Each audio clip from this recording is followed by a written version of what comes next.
ወይዘሮ ሜላት ለወይዘሮ ባዩሽ ማስጠንቀቂያ ሰጠቻት። አርፈሽ ማትቀመጭ ከሆነ ህይወትሽን አሳልፈዋለሁ ስትል አስፈራርታታለች።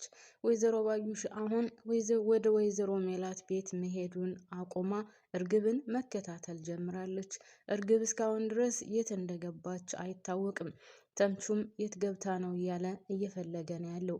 አቶ መስፍን ቤት ውስጥ የተፈጠረውን ነገር ለማወቅና ለመረዳት ቢጥርም ነገር ግን ምንም ነገር ሊገባው አልቻለም። ስለ ወይዘሮ ባዩሽ ያለው አመለካከት ሁላችንም እንደምናውቀው ከበፊቱ ጀምሮ ያን ያክል አይደለም። ነገር ግን አሁንም ቤት ውስጥ ምን እየተፈጠረ ነው? ቆይ የባዩሽ ጉዳይስ ምንድን ነው? እርግብም እስካሁን ድረስ ብትፈለግ ልትገኝ አልቻለችም። ቆይ መጨረሻችን ምን ሊሆን ነው? ሜላትስ እውነት ወደ ትክክለኛ ትውስታዋ ተመልሳለች? አልተመለሰችም? ባዩሽን አስታውሳለች ወይስ እርግብን? እያለ በጭንቀት ሊያልቅ ነው።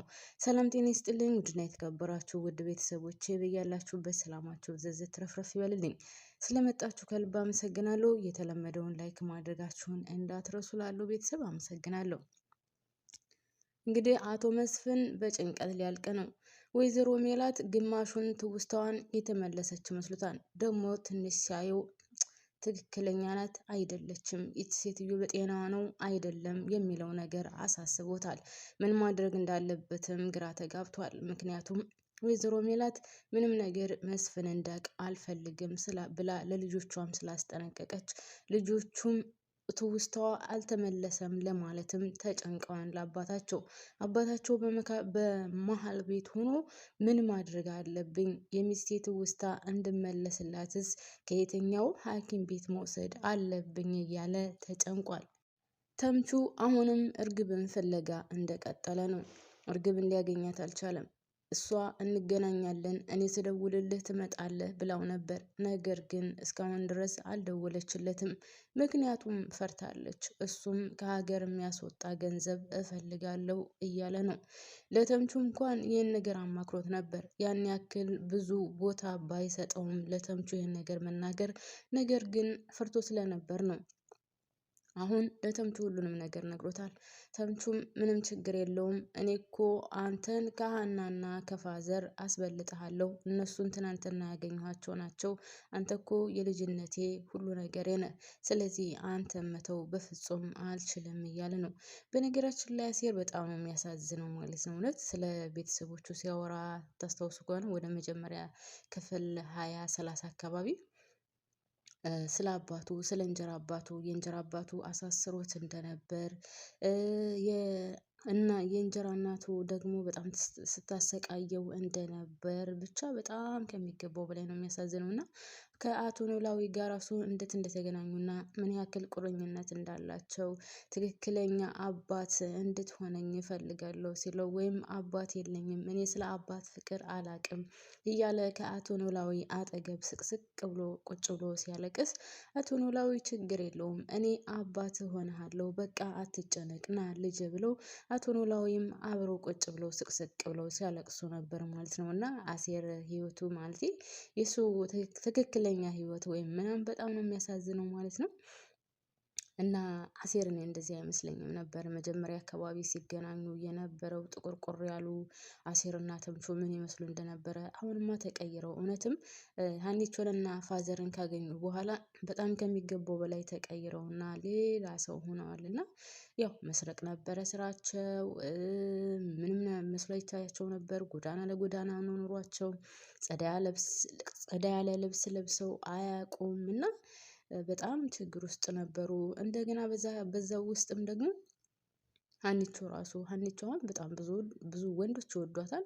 የምናሴ ጓደኛ እንኳን አሮን የሚባለው ልጅ 300,000 ብር ወይም 400,000 ብር ሰጥሻለሁ ከኔ ጋር እደሪና አባትሽን አሳክምልሻለሁ ይላት ነበር። ከዛም ባለፈ ደግሞ እንግዲህ ከደሴ የመጣው ኤልያስ እሷን ይወዷት ነበር፣ ያፈቅራት ነበር። ብቻ ያያት ሁሉ ነው። እሱ ብቻም ሳይሆን ይሄ አንተነህ የሚባለው ራሱ በጣም ነበር የሚወዳት። ወይዘሮ ሜላትንም እንደውም ስልኳን እፈልጋለሁ ምናምን እያለ ነበር። በነገራችን ላይ ምናሴን እንዴት እንደወደድኩት የእውነት ነው የምላችሁ። ለሀና እንደውም ከመጀመሪያ ጀምሮ ለሀና ያለው አመለካከት ጓደኛው አሮን እንኳን እንደዛ 400 ሺህ ብር እሰጥሻለሁ ከኔ ጋር አብረሽ ተኝ ብላት እምቢ አለች የሚለውን ሲሰማ እንዴት ጓደኛው ላይ እንዳበደበትና በዛ ላይ ደግሞ ሀኒቾን ችግር የለውም ያግዝሻል፣ ለአባትሽ መታከሚያ የሚሆን ጥሩ ልጅ ነው ምናምን ብሏት ስለነበረ ከዛ አሮን እንደዛ ብሎ ሲጠይቀው ሲነግረው በጣም ተናዶ ወደ ቤት መጥቶ ሀና ሀና እያለ ሀናን አቤት ብላ ወደ አጠገቡ ስትሄድ እቅፍ እንዳደረጋት ብቻ እየተለየ ነው። ምናሴ እውነት በጣም ነው የወደድኩትኝ ማለት ነው። እንግዲህ መጀመሪያ አካባቢ ያለውን አይታችሁት ከሆነ ወይም ወደ 20-30 አካባቢ ያለውን አይታችሁት ከሆነ በጣም ደስ የሚል ከመጀመሪያው ጀምሮ ለሀና ያለው አመለካከት በዛ ላይ እንግዲህ ሰላምዬ ታማ እያለ ደም ያስፈልጋታል ሲባል ወይዘሮ ሜላት ደግሞ በነገራችን ላይ ቤተሰብ ወይዘሮ ሜላት ሀናን ከመጀመሪያ ጀምሮ ነው ያው ስታሰቃያት የነበረው ማለት ነው። እንግዲህ ሰላምዬ ያው በእርግዝናው ምክንያት ስላስወረደች በጣም ብዙ ደም ይፈሳታል። ከዛ ብዙ ደም ሲፈሳት ደም ያስፈልጋታል ሲባል የሀኒቾ ደም ነበር ከሷ ጋር የተመሳሰለው። ስለዚህ ምን ያደረጉ አንድ ጊዜ ሀኒቾ ሰጠች፣ በድጋሚ ብዙ ደም ስለፈሰሳት ያስፈልጋል ሲባል አሁንም አባትሽን እንዳሳክምልሽ ከፈለግሽ ለልጄ በድጋሚ ደም ስጪ ትላታለች ወይዘሮ ሜላት። እንግዲህ ሀኒቾ ደግሞ በጣም ችግር ውስጥ ነበረች። አንደኛ ህይወቷን ያጠፋታል፣ ያው እሷም ዶክተር ሆነች ታውቃለች። ሁለተኛ ደረጃ ደግሞ እንዴት ሰው በአንድ ቀን ይህን ያክል ደም ይሰጣል የሚለውም በጣም አሳሳቢ ነበር። ዶክተሩ ራሱ በጣም አይቻልም ብሎ ነበር። ያም ሆነ ይህ ወይዘሮ ሜላት ግን እንግዲህ ሰላምዬን ለማዳን ብላ ሀናን በአንድ ቀን 2 ጊዜ ደም እንድትሰጪ ብላ አስጨንቃት ነበር። አባትሽን አሳክምልሻለሁ ብላ ማለት ነው።